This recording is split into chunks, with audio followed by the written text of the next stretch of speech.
Moi! Oletko sä ihminen, joka sanoo itselleen, että mä en ole kieli-ihminen, tai mä en vain ole ihminen, joka nauttii kielen opiskelusta? Mä en sano, että niin ei saa ajatella. Monet asiat voi vaikuttaa opiskeluintoon, mutta mä uskon myös, että jos tuntee erilaisia vaihtoehtoja, miten opiskella, niin opiskelussa voi olla aika erilainen fiilis. Tällä videolla mä ajattelin puhua erilaisista opiskelumateriaaleista. Miten me voidaan käyttää sarjakuvia, erilaisia videoita ja TV-sarjoja meidän opinnoissa. Mä itse fanitan myös perinteisiä kirjoja. Niinpä mä ajattelin puhua myös siitä, että miten löytää mahdollisimman mielenkiintoisia kirjoja, mutta myös sellaisia, joissa on sopiva vaikeustaso. Mä puhun itse viittä kieltä, mukaan lukien mun äidinkieli suomi. Kielten opiskelu on jo pitkään ollut mun harrastus useamman vuoden ajan, ja mä olen kokeillut monenlaisia erilaisia opiskelumateriaaleja. Ennen kuin mä alan puhua noista erilaisista opiskelumateriaaleista, niin mä voisin mainita vielä nopeasti yhden tärkeän asian. Vaikka sulla olisikin mahtavia opiskelumateriaaleja käytössä, mutta jos sun opiskelurutiinit ei ole kunnossa, niin niistä ei välttämättä ole mitään hyötyä. Mä luulen, että on aika yleinen ongelma se, että meidän elämässä on aika paljon häiriötekijöitä, ja yleisin häiriötekijä on varmaan meidän älypuhelin, niin tämän videon jälkeen voi olla ehkä hyvä katsoa toinen video, minkä mä tein hiljattain. Mä laitan linkin tuohon alle videon kuvaukseen. Sillä videolla mä puhun siitä, että miten käyttää puhelinta sillä tavalla, että se ei hallitse liikaa sun elämää. Ja siitä, että miten muutenkin löytää enemmän aikaa opiskelulle. Miten käyttää erilaisia videoita meidän kielen opiskelussa? On tärkeää katsoa videoita niistä aiheista, mistä on itse kiinnostunut. Sillä tavalla me todennäköisesti käytetään enemmän aikaa meidän opiskeluun, ja opiskeluun liittyy suurempi tunnelataus. Jos sä tykkäät katsoa vähänkin komedioita, niin mä suosittelen lämpimästi katsomaan niitä. Niissä on yleensä yksinkertainen juoni, joka etenee suht hitaasti. Niissä on hahmoja, jotka toistaa usein samoja lauseita. Yleisesti TV-sarjoissa on usein huumoria, kauniita ihmisiä ja kivaa musiikkia. Niiden ansiosta sulle todennäköisesti syntyy mukava tunneside kohdekieleen. Mä suosittelen käyttämään Language Reactor-nimistä selainlisäosaa Chrome-selaimessa. Vastaavia lisäosia on kai muitakin. Mutta mä olen itse kokeillut vain tuota Language Reactor-lisäosaa. Sen avulla voi laittaa tekstitykset kahdella eri kielellä videoon, mitä sä katsot. Kun sulla on Language Reactor päällä, niin videoruudun viereen ilmestyy myös videon transkriptio. Ja se ei ole pelkästään tavallinen transkriptio, vaan kun painaa jotain sanaa siinä tekstissä, niin se näyttää sen sanan käännöksen. Monet ajattelevat, että no mä en ole vielä tarpeeksi hyvä siinä kielessä, että mä voisin katsoa videota mistä tahansa aiheesta. Mutta ei kannata odottaa liian kauaa ennen kuin siirtyy sulle mielenkiintoisiin asioihin.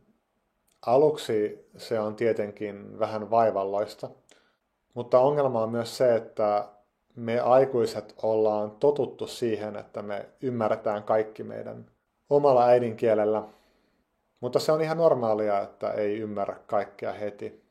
Ja välillä me ei ymmärretä, vaikka me käytettäisiinkin sanakirjaa apuna, mutta se on ok. Ajan myötä me opitaan kielioppi, me opitaan erilaisia erikoisia sanontoja, mitä kohdekielessä käytetään. Ja sitten kun me luetaan sama kirja tai katsotaan sama video uudelleen, niin me ymmärretään jo paljon enemmän. Ja jos me muutaman kuukauden jälkeen katsotaan sama video kolmannen kerran, niin me saatetaan ymmärtää jo melkein kaikki. Tai me ymmärretään samasta aiheesta muita tekstejä ja videoita suht helposti.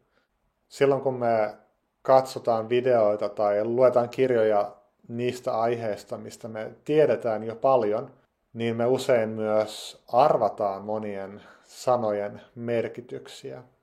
Ja kun joku asia on meidän intohimo, niin meitä ei haittaa katsoa samaa juttua useampaan kertaan. Joka kerta kun sen lukee uudestaan, niin huomaa joitain uusia juttuja. Me voidaan myös miettiä, että minkälaisia haasteita meillä on elämässä. Onko meillä joitain terveyshaasteita, ongelmia ihmissuhteissa, ja me voidaan etsiä apua kirjoista ja videoista siihen liittyen. Mäkin ennen ajattelin, että no mutta tämä on vaikea ongelma, on parasta lukea omalla äidinkielellä tästä, ettei vain missaa mitään siitä tekstistä. Mutta joskus voi olla hyvä, että lukee asioita vieraalla kielellä vähän hitaammin.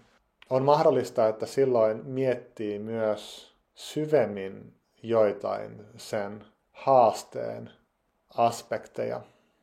Mä tykkään opiskella kieliä sarjakuvien avulla. Niissä on yleensä paljon dialogia ja vähän maisemakuvauksia. Ja se dialogi on yleensä suht luonnollista. Niinpä me opitaan nopeammin kohdekielen tärkeitä lauseita. Meidän ei tarvitse opiskella 5 vuoden ajan kielen ydinsanastoa oppikirjoista. Me voidaan oppia suuri osa siitä sanastosta sarjakuvista. Sarjakuvien kuvat antaa kontekstia niin, että me voidaan arvata monia sanoja ja ilmauksia. Pitää myös muistaa, että sarjakuvia on hyvin monenlaisia. Ne ei ole pelkästään lapsille ja nuorille. On sarjakuvia, jotka kertoo syviä rakkaustarinoita. On historiallisia sarjakuvia. Me voidaan lukea sodasta kertovia teoksia. Jotkut sarjakuvat käsittelee mielenterveysongelmia. Joistain klassikko-romaaneista on tehty sarjakuvaversioita. Mä olen oppinut myös paljon selkokirjoista. Niissä vältetään harvinaisia sanoja ja ilmauksia. Niissä ei myöskään käytetä monimutkaista kielioppia. Mä olen itse käyttänyt viime aikoina true crime-tarinoita mun opiskeluissa. Mä olen tehnyt tästä aiheesta kokonaisen videon, miten opiskella kieliä true crime-videoiden avulla. Mutta mä voisin tässäkin sanoa muutaman sanan aiheesta. Jotkut ihmiset on tietenkin vähän herkkiä ja heille ei ehkä sovi kuvaukset väkivaltaisista true crime-tarinoista. Mutta historiassa ja myös lähimenneisyydessä on paljon huijauksia, joihin ei liity fyysistä väkivaltaa. Niinpä niiden katsominen ei ole niin rankkaa. Rikolliset tekee välillä myös tosi outoja juttuja ja typeriä virheitä, joten joskus true crime-videoiden katsominen voi olla myös hieman viihdyttävää. Entä kielioppi? Kannattaako meidän ostaa joku kielioppikirja tai harjoitusvihkoja? Suurimman osan kieliopista voi oppia luonnollisesti lukemalla paljon, kuuntelemalla paljon. Perusoppikirjat kyllä opettaa yleensä tärkeimmät kielioppisäännöt. Assimil tekee parhaat oppikirjat. Mutta kielioppikirjat voi olla hyödyllisiä. Mä olen itse samaa mieltä kokeneen kielenopiskelijan Steve Kaufmanin kanssa. Hän sanoo, että mitä ohuempi kielioppikirja, niin sitä parempi. Paksut kielioppikirjat opettaa paljon myös sellaisia sääntöjä, mitä ei koskaan käytetä puheessa. Ne opettaa semmoisia sääntöjä, mitkä ei ole kovin hyödyllisiä aloittelijalle. Ja luonnollinen puhekieli ei seuraa aina virallista kielioppia. Muissa videoissa mä puhun myös muunlaisesta opiskelumateriaalista. Mä en halua tehdä tästä videosta liian pitkää. Mitä opiskelumateriaalia sä itse tykkäät käyttää? Kirjoita ihmeessä niitä tähän alle kommentointikenttään.